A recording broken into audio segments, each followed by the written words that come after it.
Hello and welcome to Bloke on the Range. Well, 455 Friday was a bit of a damp squib compared to blowing up pumpkins or watermelons with a 50 BMG, but you get what you pay for. Anyway, we thought that we'd made enough of a success of it that we'd repeat the exercise for the Second World War. So what we've got here are the main three British 380/200 caliber revolvers from the Second World War. Here we've got a nice pre-war Enfield No.2 with the later grip. We've got a 1943 dated Webley war finish 38 Mk.IV, and we've got a quite interesting because it's a commercial rather than a military one or a victory revolver, Smith & Wesson M&P. So this one's from 1932, this one's from 1943, and this one is late 44, early 45. There's a bit of a mystery around this one, but that's for another time. Now, the original 380/200 ammunition looks something like this. This was a hand load. I don't actually have this mould though, so what I load is this round nose, excellent mould from NOE. I also have some collectible 31st of December 1968 Mk.II. Now this is 174 grain FMJ and was introduced later than the original 200 grain lead bullet due to Hague Convention concerns. Now for the ammunition we're actually going to shoot, we've got a variety of cases. We've got some that are 38 CBC shorts like these, we've got some in cut down 38 special cases, and we've got various head stamps of proper 38 Smith & Wesson. So it's raining a bit today, but being British we should be used to it. At worst this could turn into some sort of nasty niche wet t-shirt competition. Let's hope not. So like with the 455s, we're all going to fire a bunch of rounds through each revolver and see what we think. Okay, so a bit like we did before, but more biased towards double action because that was the doctrine. So let's see what happens. Crack on.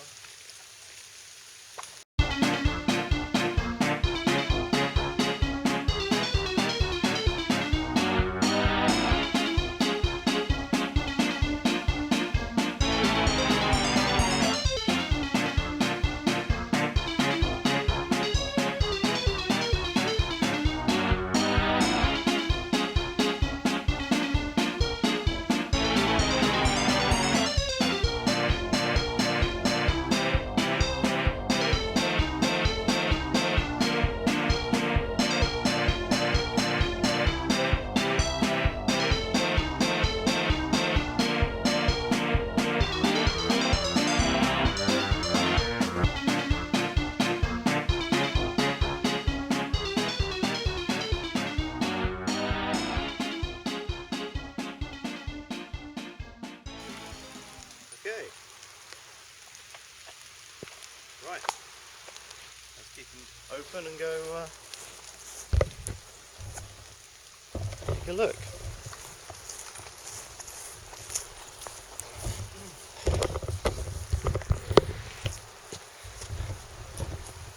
So this is the Enfield No.2. This is the Smith & Wesson. And this is the Webley.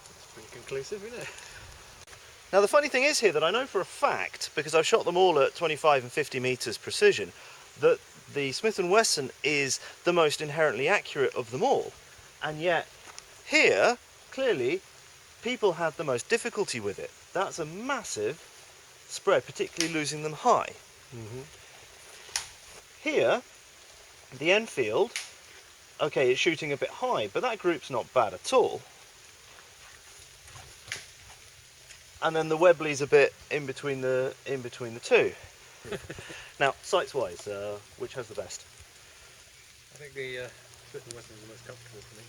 Sights-wise? Sights-wise, yeah. Yeah. I think for me it's either got to be the Smith & Wesson or the Enfield, because the Webley has this very funny, I don't know if you can see that on the video there, it's got a kind of, it's a U-notch at the bottom of a wide V. It's kind of strange. It doesn't, it's not very good for precision shooting, but for quick shooting it doesn't really make much of a difference.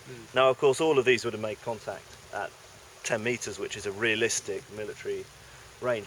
And the reason we do this at 10 meters, not 25, is that it's really about the inherent usability of the revolvers more so than inherent accuracy. So things like a slightly inferior sight, well, if actually the gun's more usable, if it's more pointable, you get better results. Ergonomics, grips. For me, it's the Enfield. The double action is superb grip. Mm-hmm. Yeah. They actually put a lot of thought into that grip, and that grip alone is going to be a subject for a different video.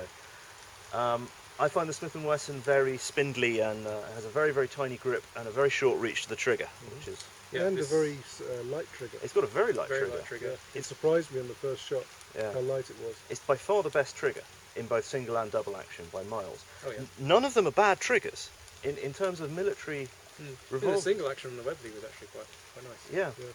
And it's actually, I've shot all three of these quite a lot, but singly. I've never shot them all side by side.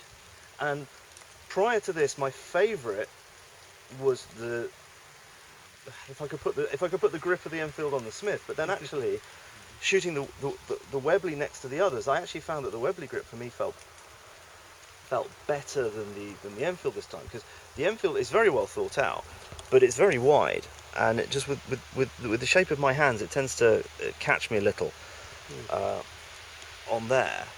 Nick, your thoughts on grips? I like the Enfield. The Smith I thought wasn't so smooth in double action Mm-hmm. because you feel the rotation The lock, yeah. and it's not smooth. Whereas the Webley is a lot smoother in double action. Mm-hmm. But no, I like the Enfield grip the most, I think, followed by the Webley.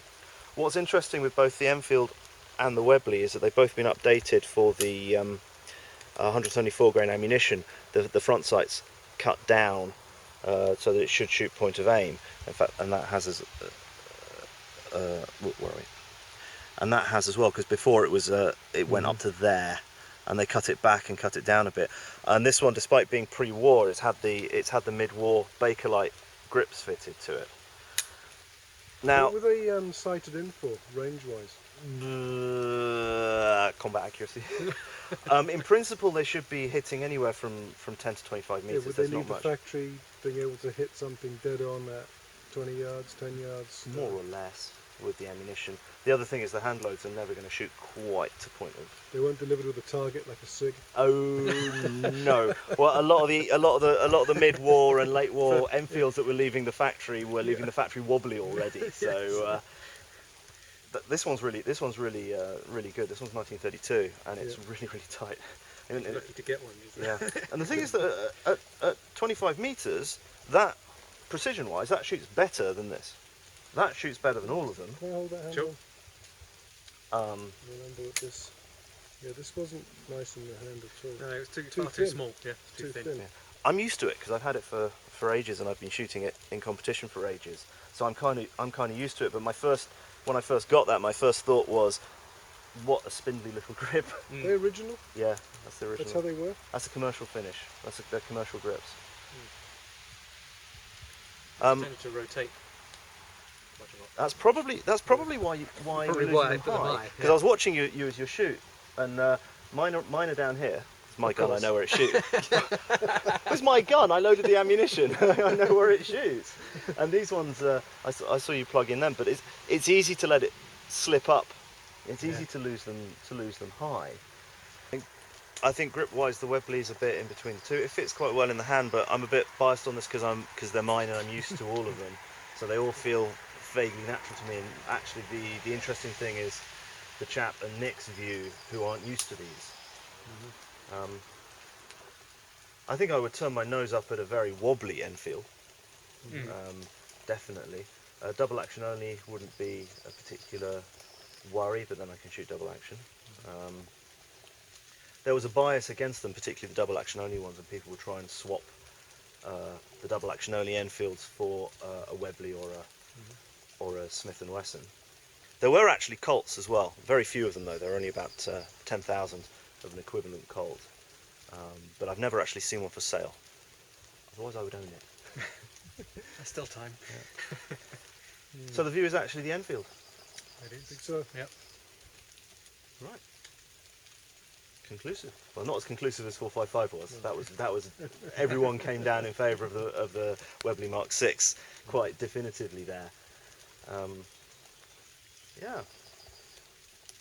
So I hope that was at least vaguely interesting. Join us again on Bloke on the Range sometime. Like and subscribe. Like our Facebook page, and see you later. Bye.